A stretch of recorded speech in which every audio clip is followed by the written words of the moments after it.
Yes. So I will get started. This is the Android Buffet Podcast, episode number 513, recorded Thursday, November 5th, 2020, in 5, 4, 3, 2, and 1.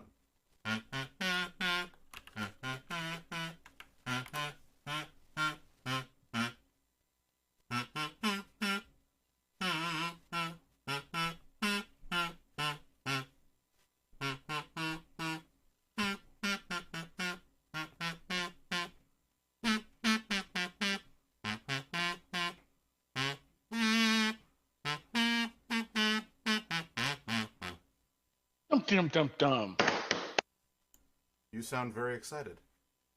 No, I'm overcompensating for the level of stress I have considering the election going on. I'm trying not to think about it. Yeah. Well, as I've mentioned, I work for a company that is headquartered in a country that is not the United States, and every meeting I've had has been, when I come on, has been about what's going on. So the entire rest of the world is disappointed in us. And I believe that regardless of who wins, regardless of whether there was fraud, regardless of whether there wasn't fraud, we have got to do something because the inability for the entire country to count is unacceptable. Well, the problem isn't so much the counting, it's just that the rules around the election are differ by municipality, are inconsistent. We're not prepared for the number of people who weren't showing up for in-person voting this year, which was larger than normal, and the fact that they weren't allowed to start doing anything until a specific day.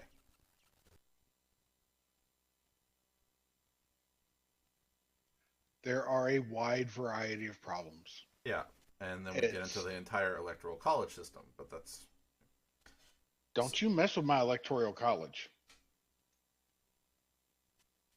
okay. If are you a fan? Yes, because I believe that we should not live by mob rule. I believe that minorities are important. Yeah, but the way that it's designed seems to guarantee that a few places that are hotly contested get all of the attention, whereas other places don't. So I believe that everybody should get some So say, you and prefer minority. that all the attention go to New York and California and the rest of the country be damned. No, I just think that it would be nice if somebody cared about my vote. I believe they do care about your vote. Yeah, but they don't come here and give speeches. They go to places that are contested. So Well, let's be honest. Trump going to New York and holding a rally would be wasted money. I don't know. On Sunday, I drove across a bridge, and within the hour, there were a bunch of Trump supporters who shut down said bridge. I'm not saying there aren't Trump supporters there, So clearly, there are enough to but shut down a bridge. the chances of, which is funny because when you look at New York as a whole, you know, you look at a county map of New York, the state, Yep. it is all red except for New York City. And the suburbs. By the way, Long Island is overwhelmingly Republican at the moment. But all I could say is that the larger population centers are down by the city, and those are ones who happen to lean Democratic. So, It's a pattern that exists everywhere. I mean, even if you come down to Florida, so um, there's a solution. Let's we just cut all the states in half. Let's have double the states, 100 states instead of 50. how would that help? It depends on where the lines are. Some states, are so geographically diverse in terms of their conditions that maybe they shouldn't be that large. Maybe they're too large at the moment. Who knows?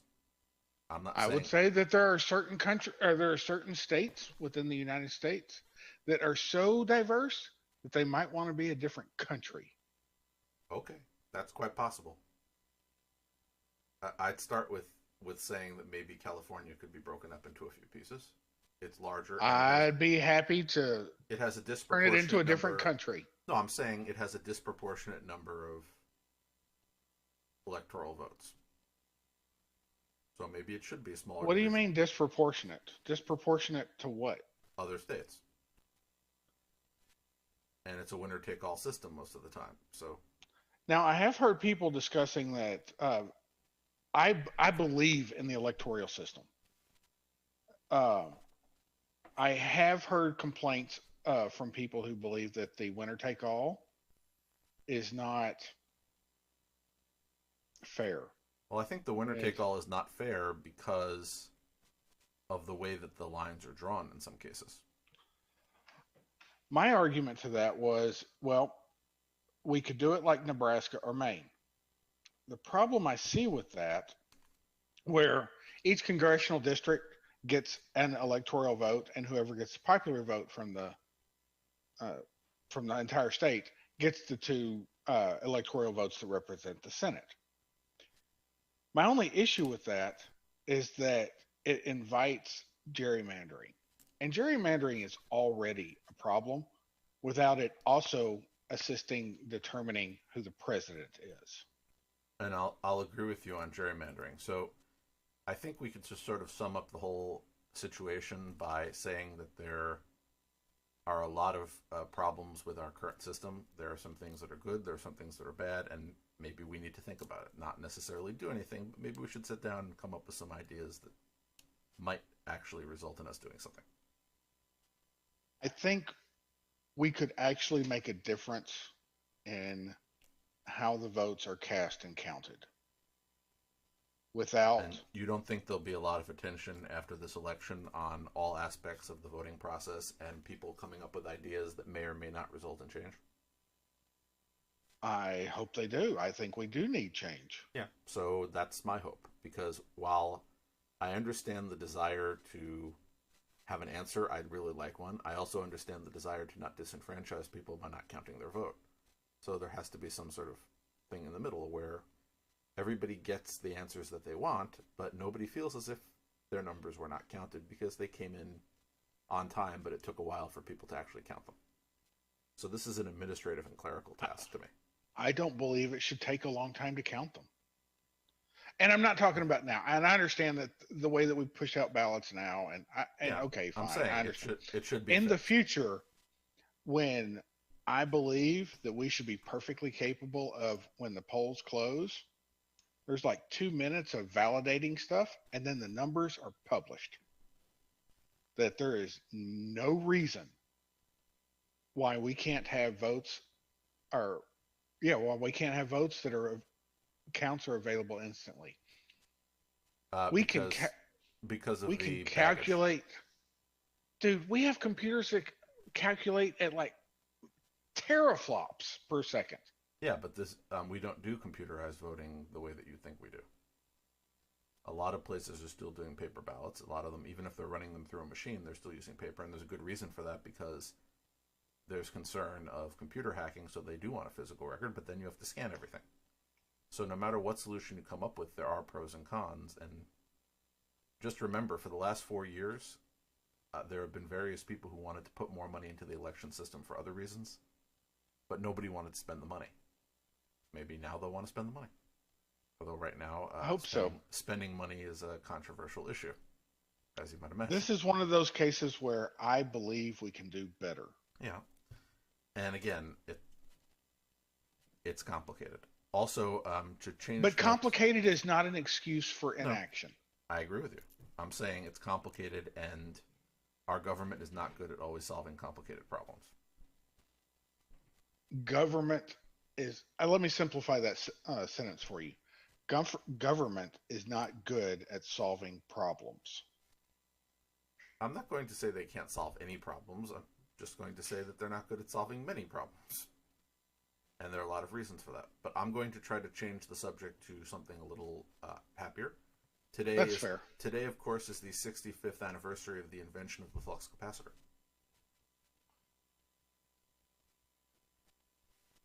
It is? Yeah, November 5th, 1955. Oh, okay. Don't you remember that day? It's a red letter date in history. No. Well, you see, the inventor Didn't the clock was hanging a clock on a toilet, and the porcelain was wet. He slipped, hit his head, and then came up with the idea for time travel. didn't Clock Tower Lady die this week? Unfortunately, yes, she did. That would have been And Elsa Raven. I feel, yeah, I feel kind of bad. I don't know her by any other name than Clock Tower Lady. Wasn't she also the older woman in Titanic? I don't know. Yeah, I haven't been this sad since Buck Flower died. I thought his part in the movie. I thought his part in the movie was pivotal.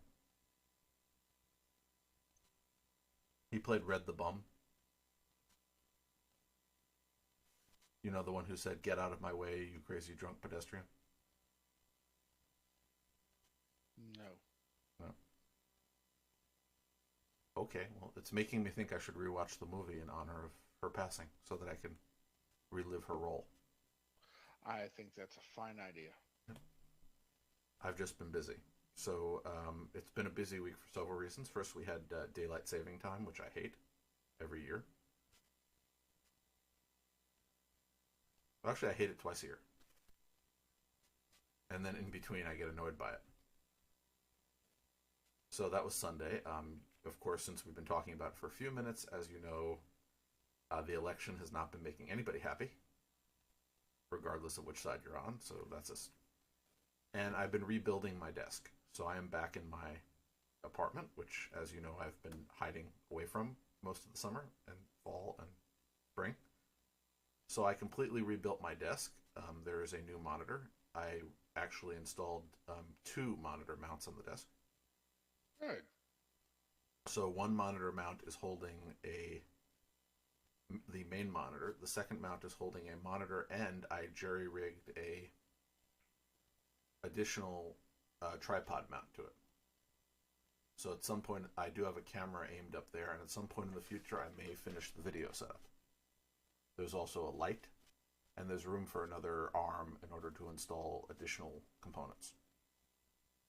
Then on the other side of the monitor is something that has not been seen on or used for Android Buffet in several years. I pulled it out of storage. It is a little 7-inch monitor that used to show the feed for the show before I switched to using an old Chromebook. And I brought it out, and it is showing the YouTube stream. Nice. So currently the YouTube stream has Daryl commenting that Cook County, Chicago is the same way, completely different from the rest of the state.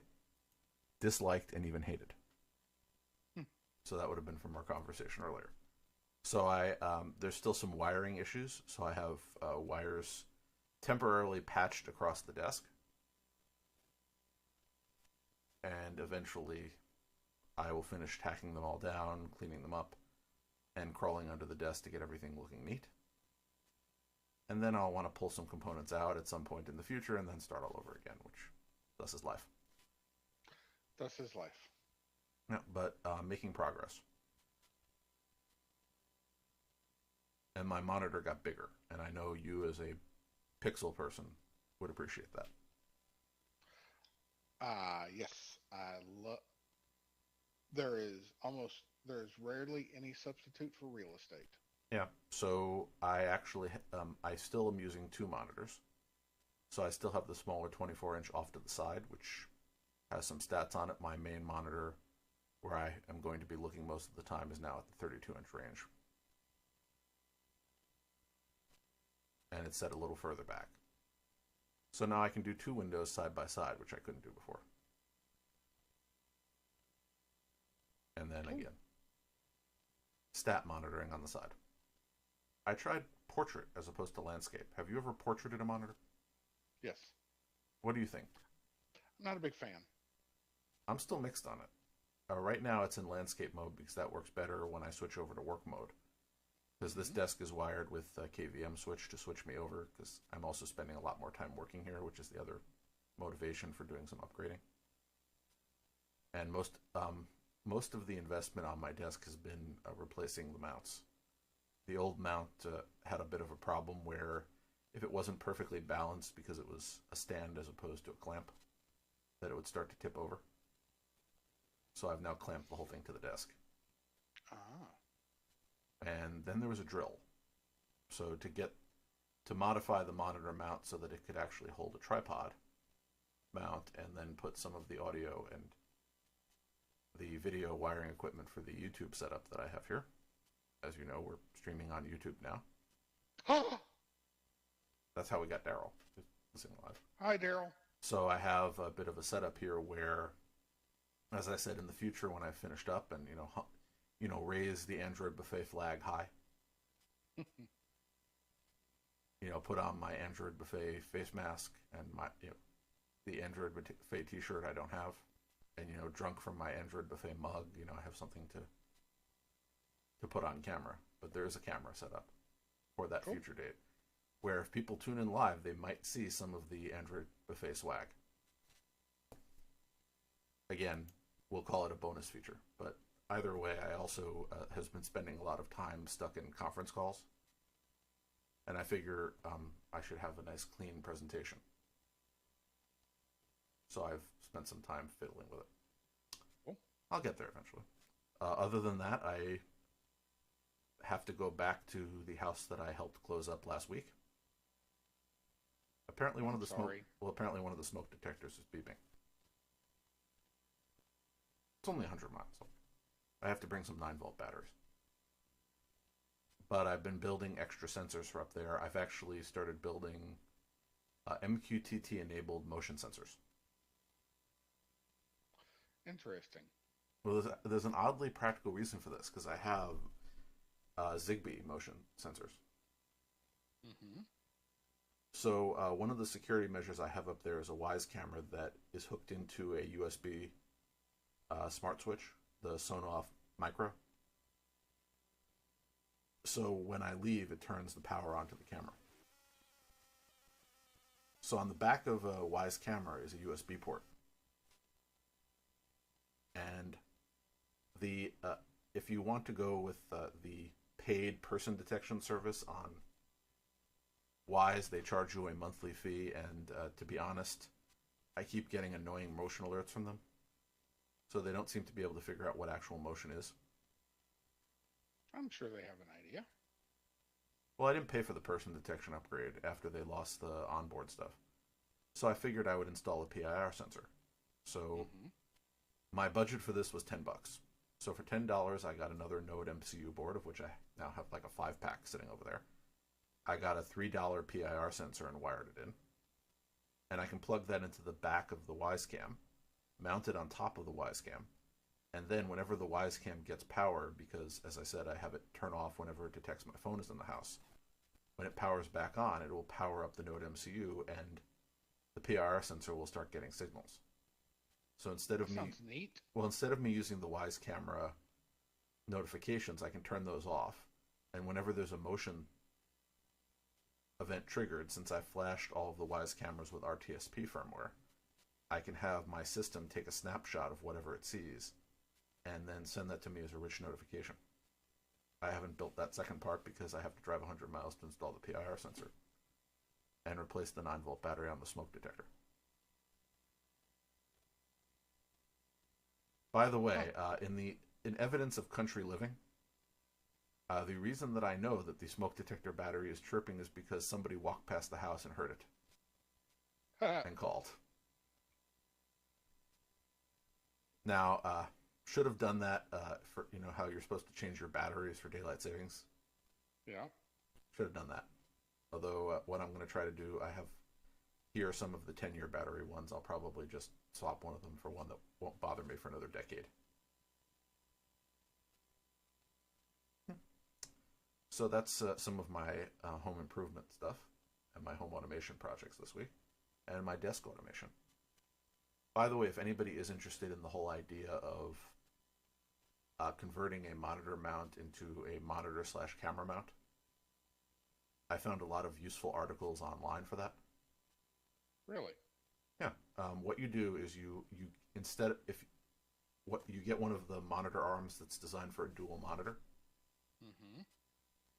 Or even you can get one, if you want, you can get 2 single arms, one in each direction, your choice. And then at the end where the monitor would be, you take off the mount, which leaves a hole, and then you put a tripod mount through it. So it's relatively simple. It just required a drill to enlarge the hole so that the little tripod size screw, what is it, 3/8 goes through. And then if you get an extra tall pole, you could add another arm to put a light.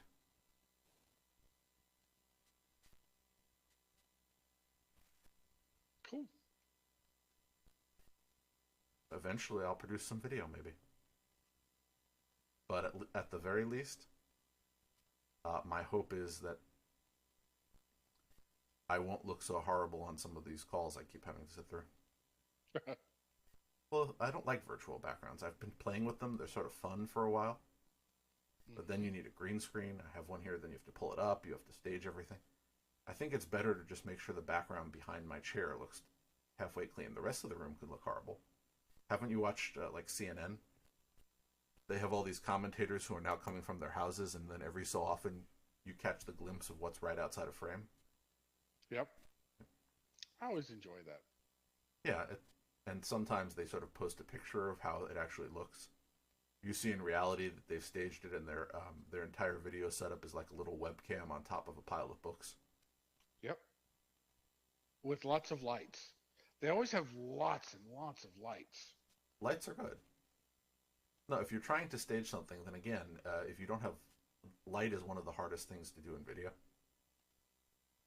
And I haven't done any video production in years, so lighting is a problem. So I have one light that's right behind the camera, and its job is to just make sure that I don't look weird. You know, essentially very dark in certain places. And I have the home automation hookup, so the lights, I have two hi-hats in the ceiling above me with that do color changing. These aren't the red ones. These are just, you know, shades of white. You know, from daylight down to, I forget the range. Yeah. So I can turn on the ceiling lights and tune them above me. I have the light in front of me, and I think if I've read the art of stage lighting, you need a light to the left and to the right of you. Otherwise, you look like you're a floating head. So it's you know, again, I need something to do in my quarantining. Don't we all? Yeah, and then of course I'm preparing for quarantine site number 3 because it is increasingly looking like that I will escort my parents down to their apartment in Florida, and if I'm going to hang around there for a while, it means I'm going to build a third site for myself to work out of. Well, build is relative. It just, there's a desk. I have spare parts here. We're taking the auto train, so I'm going to see what I would never take with me on a plane that I might just leave down there and build it up. Remember, I just upgraded my monitor, so I have a spare here. We'll see. In the meantime, at some point, I will take a picture of this whole setup if it looks good enough. As in, if I actually tie down all the wires so it doesn't look like my entire desk is a rat's nest of insanity. How do I sound to you? Because I also changed where the microphone is. Sound fine to me. Yeah. So now the microphone, previously it was actually at the same height as me. It's now actually above my head. So when I'm talking, I'm straight ahead, but the microphone is on an downward angle, just out of the video frame that I've set up. Not that there is a video frame on this podcast, but I think it puts, even with just the audio, I think it actually makes me sound better because I've adjusted the angle. So that's all of the behind the scenes stuff. I hope people have enjoyed it. If you're wondering why it is we didn't launch right into sort of the Android sort of things, I was only able to find like 6 things to talk about this week. Well, why don't we knock them out? Yeah. So there was one article, CarDroid, which is a self-contained Android device that's designed purely for use with Android Auto head units. And if you remember previously, I talked about a device that would essentially, it was an Android device you would plug into the same USB port on your head unit, and it would mirror your Android Auto connection and make it wireless. So it was an Android Auto device, but it would essentially mirror another Android device that was paired to it. And, you know, that I sort of, you know, saw the point of, okay, I don't want to plug the thing in. I want something that's going to I start up. like it. Yeah. I'm. This sort of looks. This is interesting because it's a. If I had a car that had, if I had a car that had could do this, then I would absolutely be purchasing this. Yeah, and I do have a But car you that know, does this. And you know what my disappointment is? what's that? Well, remember, last summer I replaced my car when the old one started to require more maintenance, with the idea that I was commuting to work half an hour each way. I'm not going anywhere. My car just sits outside and I have to pay for it. Yep. I really should call the insurance company and see if I can get like a discount for not moving it very much. You can, yes, and some insurance companies even automatically applied a discount because of that. Yeah, they applied it And once. I want to see well, if. you can call them and let them know that you're driving less. I mean, Yeah, and I've if you're been. driving less than 1,000 miles a year, Yeah, yeah, that's. And also, there's the estimate that I gave when I financed the car, which is now well above what I'm actually using it at. So we'll see. And also, if I go and take my parents down to Florida and spend some time there, the car will be parked here doing nothing. And then, of course, January and February, I was out of the country and didn't use the car. So I've used the ar very little this year. Shame. Anyway, so this thing looks very interesting. It's like a little USB port. It looks like a cigarette lighter, if you look at the shape of it. And inside is a little Android device that, again, can power your radio. And because I'm fine with what I have, this one interests me in sort of the abstract, but it's not something that I would buy because I would rather do what I'm doing, namely have all of my own stuff without having to have another device. But I could see this if you wanted a self-contained car that had everything you needed. Why is there an ad in the middle of the show notes? Oh well. So Google Fi, the app for Android, now has connection troubleshooting. Oh, by the way, since there was a cliffhanger last week, before I forget, they've told me they're giving me my money back. The $1,000. good, good. I'll believe it when I see it because they told me that I should allow 2 to 3 weeks for that to happen. Meanwhile, it took them 24 hours to take the money. I should charge them interest, but anyway. So now, if you are a Google Fi user, the app allows you to do some self-service troubleshooting and to send them some information so that they can. Yay! I will not complain about the idea that you can get help from an organization by sending them information about what your problem is. If you are a user of Tasker and you found Tasker a bit too complicated, they have introduced Tasky, which will be coming soon. It is an easier to use version for people who find Tasker too complicated. So it's sort of some people don't want to go through the complicated process of setting up all these variables, so you would be able to get these presets and it would do it for you. I think this is a great idea because Tasker can be overwhelming. So a lot of people, who look at it and aren't ready to learn let's say, the more complicated parts of it, will sort of be scared away. What you really want is you want something that has that basic mode that people can sort of wet their feet, and if they want to go deeper, they should be able to. But you still want to give something to the people who are not going to go out and let me think of, just use an example from my life, create a JavaScript scriptlet in Tasker to capture the coordinates from the in-flight entertainment system on airlines so that they could subsequently draw a map of where the plane was for fun, to occupy oneself while flying across the country.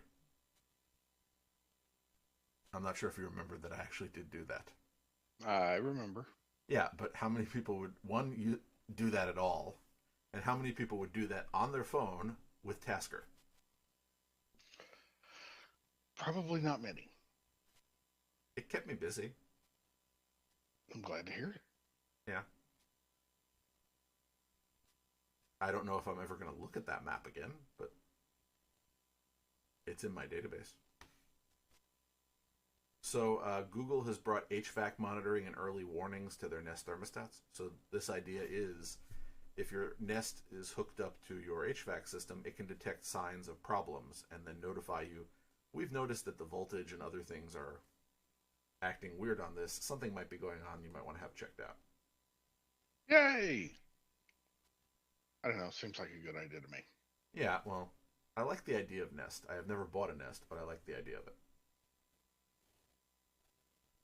And finally, my favorite story of the week, the Raspberry Pi. What is this? The 400, which is a $70 Raspberry Pi that is built inside a keyboard. Yes. Yes. So the Commodore 64 is back. I like it, and I really appreciate that the GPIO header is exposed, so that if you want to play around, you can. Yeah, and they said that was important, that there was a way to get at it. So they did build a new board to put the Pi on, rather than using the compute module, which is the little board that you can plug into other boards. So they have a new board that goes inside this. But I would buy this just for the Commodore 64 nostalgia alone. It is cool. Yeah, I just love this thing. I don't know when I'm going to order one, but there will be a point in my life where I will say, I want this just to have it. And it's not expensive. So it's $70. It's $100 for the ready-to-go kit, which includes the official USB mouse, the official USB-C power supply, an SD card with Pi OS pre-installed, a micro HDMI to HDMI cable, and the official Raspberry Pi beginner's guide. So you get all those extras for $30 more. And you can get not only a US English keyboard, you can get a UK, French, Italian, German, and Spanish keyboard layout. Wow.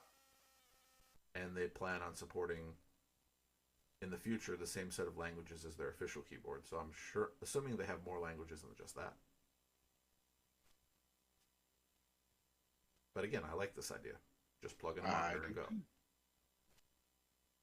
Yes. Yes. So again, there will be a point at which I will have time to play with this thing, and I'll order one. Maybe by then there'll be a sale. Who knows? I have other projects until then. So that excites me. My little PIR sensor excites me. My desk project. So I have stuff to keep me occupied and not worry too much about the state of the world, although that has been a constant theme this week for most people. Yeah. So here's hoping by this time next week we all feel a little better about something. Here's hoping that by this time next week we know who won the dang election. Well, I'm just going to put this. I'm going to put things in perspective. Regardless of who wins the election, there will still be a pandemic and other problems next week.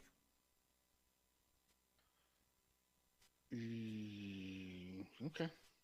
So I hate to be a downer on things, but we are waiting for one potentially troublesome event to pass, but there are regrettably more. My hope is that all of the troublesome events will cease, and 2021 will be a little better. So I think I'm done with hoping that something better will happen in 2020. I'm just declaring the rest of the year a wash. I'm sure I'm not the only one who's just said, it's been a bad year. Let's just get it over with and move on, and I'll be hopeful next year. Yeah. And again, that happens in life sometimes. Sometimes you have a bad period of time and you hope the next year is going to be better, or the next interval. So that's what I'm working on now. Good idea. So to all of you again, hopefully tomorrow is another day. A better day. Yes. And hopefully the day after that.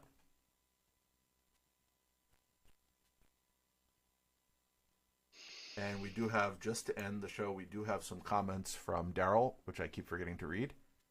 First of all, if I'm going to be storing my car during the winter, I should add a fuel conditioner, fill the tank, and trickle charge the battery. Korean Airlines already shows the location on the display at your seat. Yes, as do many of the airlines. However, I spent a lot of time writing programs to get that information off of the in-flight Wi-Fi by some creative manipulation, which nothing inappropriate or legal, but creative. Apparently, Daryl was a fan of the Amiga 500 and 1200. Yep. And still has the Amiga 1200. Wow. Yep. I might still have the Commodore 64 somewhere. I have a Commodore 128 in the garage. You should take a picture of it. It's ugly. It's, it's old. But that's nostalgia.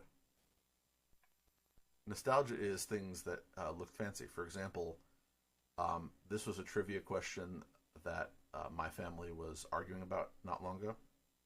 Can you name all of the names of the colors of appliances that were popular in the 1970s? No. Okay. Can you? Yes, of course. I had some of them in the 90s. Really? Yes. Now in the 90s you got some acceptable colors. You got things like almond and biscuit. But back in the 70s, it's like green and stuff, right? There was a yellow color, a green color, and there was a brown color. And if you can tell me the official names of those three colors, I will be impressed. So I will leave that. I'm not going to be impressed. No, what I'm saying is, and I'm going to challenge everybody here, without looking it up, if you want to submit your answer, I'm just curious if anybody knows the answer without looking it up. If you looked it up again, I could also just tell you. So, not much of a trivia question if you just Googled it. Right? Yep. So I'm just curious, does anybody know that information in their head? It will not serve you any use in life, most likely, but I'm just curious. And we'll discuss it next week. By the way, Daryl got 2 of them in the chat. Wow. But there are 3. So until next week. Goodbye, Jerry. Till next time. Bye, folks. Goodbye, Daryl.